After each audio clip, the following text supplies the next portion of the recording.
Halo, kami dari kelompok 3. Di sini kami akan membahas materi mengenai learning organization.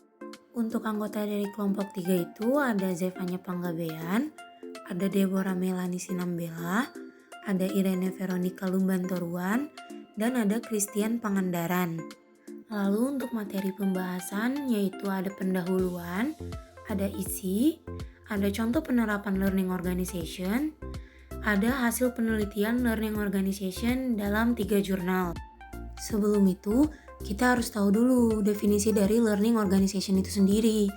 Nah, learning organization merupakan organisasi terlatih dalam menciptakan, meraih, dan mengubah pengetahuan atau informasi dan memperbaiki sikapnya untuk mencerminkan pengetahuan dan pandangan baru.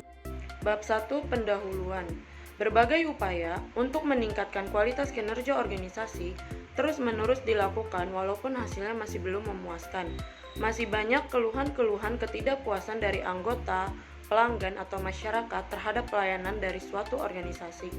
Hal ini dikarenakan perilaku kinerja organisasi masih belum menunjukkan perilaku kinerja yang profesional dan produktif. Menurut Haryati, organisasi pembelajaran merupakan organisasi yang memperdayakan seluruh anggotanya untuk melakukan aktivitas pembelajaran. Inti dari organisasi belajar terletak pada kemampuan organisasi untuk selalu belajar dari perubahan yang terjadi. Peranan organisasi tidak lagi difokuskan pada persoalan eksternal organisasi, tetapi lebih ditekankan bagaimana internal organisasi mampu bertahan dan belajar di tengah persaingan yang ada. Aktivitas-aktivitas yang dikembangkan organisasi dipusatkan pada pencapaian dua parameter ini, yang secara esensi merepresentasikan proses adaptasi yang dilakukan secara terus-menerus oleh organisasi.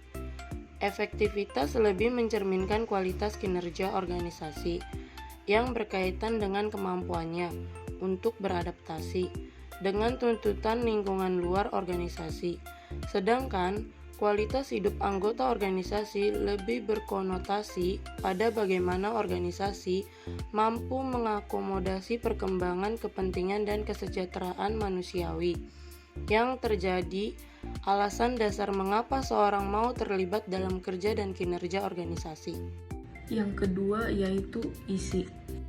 Learning organization atau organisasi pembelajaran merupakan organisasi yang memiliki kemampuan untuk memperbaiki kinerja secara berkelanjutan karena anggotanya memiliki komitmen dan kompetensi individual yang mampu belajar dan berbagi pengetahuan pada tingkat superficial dan substansial. Menurut Tajakraat Madja, pada tahun 2006, proses belajar individual terjadi jika anggota organisasi mengalami proses pemahaman terhadap konsep-konsep baru yang dilanjutkan dengan meningkatnya kemampuan dan pengalaman untuk merealisasikan konsep tersebut, sehingga terjadi perubahan atau perbaikan nilai tambahan organisasi. Menurut Marquardt pada tahun 1996, organisasi belajar adalah organisasi yang mau belajar secara kuat dan kolektif secara terus-menerus untuk memperoleh, mengatur, dan menggunakan pengetahuan demi keberhasilan bersama yang juga memberdayakan sumber daya manusia dan memanfaatkan teknologi untuk meningkatkan proses belajar dan produktivitasnya. Marquardt menambahkan bahwa organisasi belajar merupakan suatu sistem yang terdiri atas 5 subsistem, yaitu yang pertama belajar atau learning, yang kedua pengetahuan atau knowledge, yang ketiga teknologi atau teknologi, yang keempat manusia atau people, dan yang terakhir organisasi atau organization. Jadi, dapat disimpulkan bahwa organisasi pembelajaran adalah kemampuan organisasi dalam menciptakan, mengakuisisi, dan mentransfer pengetahuan serta perilaku-perilakunya dalam menyongsong pengetahuan dan wawasan baru yang memperhatikan faktor budaya, strategi, struktur, dan lingkungan organisasi yang bersangkutan. Menurut Peter Sainz, kesuksesan seseorang ataupun kelompok dalam suatu organisasi kerja ditentukan adanya individu yang ingin meningkatkan kapasitas untuk menciptakan hasil-hasil yang diinginkan dalam kelompok. Proses pembelajaran yang dilakukan melalui 3 keterampilan belajar yaitu yang pertama learning how to learn. Proses keterampilan belajar secara bersama-sama bagaimana mempelajari cara belajar dalam memahami, menghayati, menemukan dan melaksanakan hal-hal baru, cara atau teknik yang baru. Yang kedua learning how to unlearn, di mana proses keterampilan belajar secara bersama-sama bagaimana menilai, mengevaluasi, dan meninggalkan cara-cara lama yang tidak sesuai atau relevan lagi dengan kenyataan kondisi keadaan saat ini. Dan yang terakhir, learning how to relearn. Proses keterampilan belajar bersama-sama bagaimana menggali, menemukan, serta menyalahgunakan kembali ide lama yang masih memberikan kontribusi untuk menyelesaikan masalah yang saat ini masih berkembang. Ada karakteristik yang harus dimiliki oleh organisasi agar berhasil menjadi organisasi pembelajaran. Yang pertama, adanya peluang untuk belajar bagi seluruh komponen yang ada dalam organisasi, bukan hanya secara formal tetapi juga terwujud dalam aktivitas sehari-hari.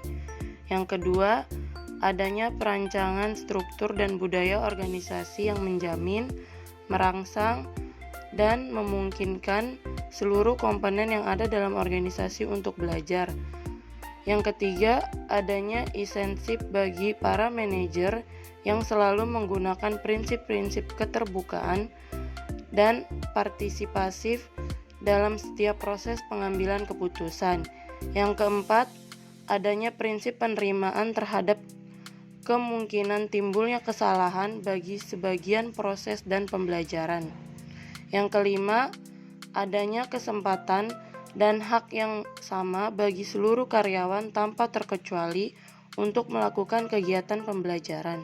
Ruang lingkup learning organization. Yang pertama, pembelajaran merupakan bagian dari kegiatan kerja sehari-hari. Yang kedua, pembelajaran dapat diterapkan pada individu, unit kerja, dan perusahaan. Yang ketiga, pembelajaran bersifat perusahaan memecahkan masalah pada akar penyebabnya. Yang keempat, pembelajaran fokus pada tersebarnya pengetahuan di seluruh struktur organisasi. Yang kelima, pembelajaran digerakkan oleh kesempatan untuk mendapatkan perubahan yang signifikan dan mengerjakan dengan lebih baik. Ciri-ciri organisasi belajar menurut Makurat antara lain yang pertama, semua anggota organisasi menyadari betapa pentingnya organisasi belajar secara terus-menerus untuk keberhasilan organisasi pada waktu sekarang dan akan datang. Yang kedua, belajar merupakan proses yang berlangsung secara terus-menerus serta dilakukan bebarengan dengan kegiatan kerja.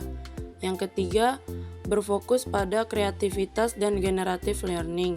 Yang keempat, menganggap berpikir sistem adalah sangat penting. Yang kelima, dapat memperoleh akses ke sumber informasi dan data untuk keperluan keberhasilan organisasi. Faktor penghambat learning organization yang pertama, kurangnya minat dari para pegawai dengan berbagai alasan. Salah satunya adalah usia yang sudah kurang produktif. Yang kedua, minimnya alokasi anggaran untuk membiayai pendidikan formal dan diklat berjenjang.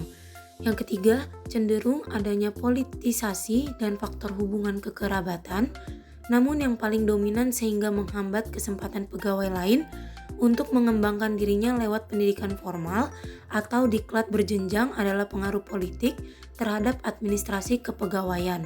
Sedangkan faktor pendukung dari learning organization itu, yang pertama, telah tersedianya program pengembangan yang telah direncanakan, contohnya keberadaan perguruan tinggi, sebagiannya yang memudahkan pegawai negeri untuk melanjutkan pendidikan formalnya. Yang kedua, telah tersedianya program pendidikan dan pelatihan yang diselenggarakan oleh pemerintah pusat, pemerintah provinsi, bahkan dari NGO atau non-government organization. Materi yang ketiga itu contoh penerapan learning organization. Kementerian Keuangan melalui skema Kemenke Corporate University merupakan contoh organisasi yang menerapkan learning organization. Badan Pendidikan dan Pelatihan Keuangan menjadi katalisator sekaligus penggerak Kemenke Korpu untuk membudayakan learning organization di lingkup Kementerian Keuangan. Dengan Kemenkoekorpu yang menjadi strategi dalam mencapai visi dan misi Kementerian Keuangan dalam rangka perwujudan link and match antara pembelajaran, pengelolaan pengetahuan, dan penerapan nilai-nilai dengan target kinerja Kementerian Keuangan, setiap pegawai didorong untuk terus belajar dan belajar untuk pengembangan diri sendiri dan organisasi pada akhirnya. Berbagai media dan model pembelajaran telah disediakan untuk terus membudayakan learning organization di Kementerian Keuangan. Salah satunya dengan fasilitas Kemenko Learning Center atau KLC, media pembelajaran digital pendukung proses pembelajaran yang dapat diakses kapan saja dan di mana saja, baik melalui laman maupun aplikasi yang dapat diunduh di ponsel pintar.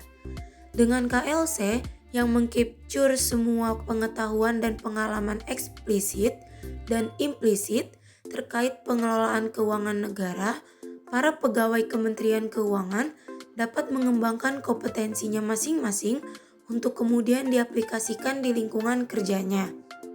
Bab 4. Hasil penelitian Learning Organization di 3 jurnal. Jurnal pertama itu judulnya Meningkatkan Organisasi Belajar dan Komunitas Praktis Melalui Knowledge Management. Berdasarkan dari pembahasan yang telah diuraikan, dapat disimpulkan bahwa diperlukan beberapa definisi konsep organisasi belajar di dalam literatur. Kebanyakan dari mereka yang menekankan visi, nilai-nilai dibagi bersama, belajar bersama-sama, kemajuan keberlanjutan, membuat eksplisit pengetahuan yang tersembunyi, dan memasuki tanya jawab. Alasan mengapa beberapa unsur-unsur diabaikan karena perspektif manajerial yang secara umum diterapkan. Ketika para manajer mengharapkan teman mereka menjadi bagian organisasi belajar, yang artinya dapat meyakinkan setiap anggota dalam organisasi bahwa ini perlu. Tetapi para pekerja dapat mempunyai gagasan yang sangat berbeda tentang bagaimana cara memperbaiki situasi mereka. Dan konsultan pelatihan mungkin tidak perlu menerima strategi yang diperkenankan oleh para manajemen. Ketegangan dan konflik terjadi karena perbedaan terhadap minat dan kuasa antar manajer, pekerja, konsultan pelatih, dan faktor eksternal lainnya. Orang-orang memerlukan arahan dan bimbingan, tetapi mereka juga perlu sejumlah tempat dan otonomi dan kemerdekaan. Mereka perlu untuk belajar bagaimana cara kerja sama dengan para rekan kerja, tetapi mereka juga perlu untuk berkembang secara profesional. Mereka mempunyai gagasan untuk bagaimana perlu belajar. Hasil penelitian jurnal kedua yang berjudul Meningkatkan Kinerja Pegawai Badan Pusat Statistik Kabupaten Deli Serdang. Berdasarkan hasil penelitian ini, telah menunjukkan bahwa learning organization mempunyai peran penting dalam meningkatkan kinerja pegawai dikarenakan adanya kesadaran dari organisasi untuk penting dalam meningkatkan kapasitas pembelajaran karyawan seperti atasan yang ikut serta terjun langsung dalam diskusi, bertanggung jawab, mempermudah tim, dan berusaha berlaku adil. Berdasarkan wawancara yang telah dilakukan, learning organization memiliki pengaruh yang positif signifikan terhadap peningkatan kinerja pegawai Badan Pusat Pegawai Statistika Kabupaten Deli Serdang. Karena adanya pelatihan dan bimbingan untuk meningkatkan kinerja pegawai, dapat disimpulkan bahwa peran learning organization yang semakin tinggi akan meningkatkan kinerja pegawai. Contoh hasil penelitian jurnal ketiga yang berjudul Komitmen pada Organisasi, Kepuasan Kerja, Efektivitas Penerapan Sistem ISO, dan Dampaknya Terhadap Kinerja Organisasi atau Studi Kasus Staf Administrasi Universitas Kristen Petra Surabaya. Penelitian melibatkan seluruh staf non-akademik yang menjalankan fungsi manajemen. Pola pembelajaran organisasi yang terjadi pada Universitas Kristen Petra mencerminkan sebagai contoh learning, inquiry, and dialog serta team learning. Dengan kata lain, teams, group, and network dapat menjadi media terjadi pembelajaran organisasi dalam persepsi staf administrasi Universitas Kristen Petra. Aspek empower 1 menit belum tampak cukup kuat. Kepuasan kerja staf administrasi terbentuk karena suasana kerja, rekan sekerja, dan pekerjaan itu sendiri. Artinya, staf administrasi merasa senang mengerjakan tugas yang menjadi tanggung jawabnya apabila suasana kerja dan hubungan dengan rekan sekerja sesuai yang mereka harapkan. Dalam persepsi staf administrasi Universitas Kristen Petra, efektivitas penerapan sistem ISO dinyatakan dengan adanya mutu pekerjaan yang terkendali, bekerja dengan konsisten, serta kemudahan melakukan internal audit, serta mendorong penuntasan masalah. Dalam pandangan staf administrasi UKP, komitmen pada organisasi dinyatakan dalam bentuk komitmen efektif dan normatif, yaitu bentuk karena adanya ikatan emosional antara staf yang bersangkutan dengan institusinya. Adanya keselarasan nilai pribadi dengan nilai dari institusinya. Kinerja organisasi, internal business process dipersepsikan terjadi melalui adanya semangat untuk selalu memberikan mutu layanan yang baik, lebih tangkap terhadap masalah yang timbul dalam pekerjaan, pemahaman yang lebih baik terhadap keunggulan dan peran unit kerjanya dalam mencapai sarana universitas, serta kesadaran bahwa unit kerjanya dapat diandalkan. Pengaruh positif LO terhadap kepuasan kinerja menunjukkan bahwa kondisi UKP, atmosfer pembelajaran organisasi yang bersifat kolaboratif dan terbuka, tidak kaku, yang memungkinkan terjadinya saling dukung dalam pembelajaran dirasakan sesuai dengan yang diharapkan sehingga menimbulkan rasa senang dan puas. Pengaruh positif antara kepuasan kerja terhadap komitmen pada organisasi menunjukkan bahwa di UKP, bila karyawan merasa puas dengan pekerjaannya, maka akan merasa menjadi bagian dari universitas dan wajib mendukung universitas. Pengaruh positif antara variabel kepuasan kerja terhadap kinerja organisasi menunjukkan bahwa di UKP, internal business process menjadi lebih baik apabila ada kepuasan kerja. Tipe komitmen efektif dan normatif mendorong staf untuk bersikap positif dan kooperatif. Hal ini dibukakan dengan adanya hubungan pengaruh langsung positif cukup kuat dan signifikan antara variabel komitmen pada organisasi dengan variabel efektivitas penerapan sistem, dan yang selanjutnya berpengaruh terhadap kinerja organisasi. Berikut daftar pustaka dari materi kami. Sekian dari kelompok kami. Terima kasih.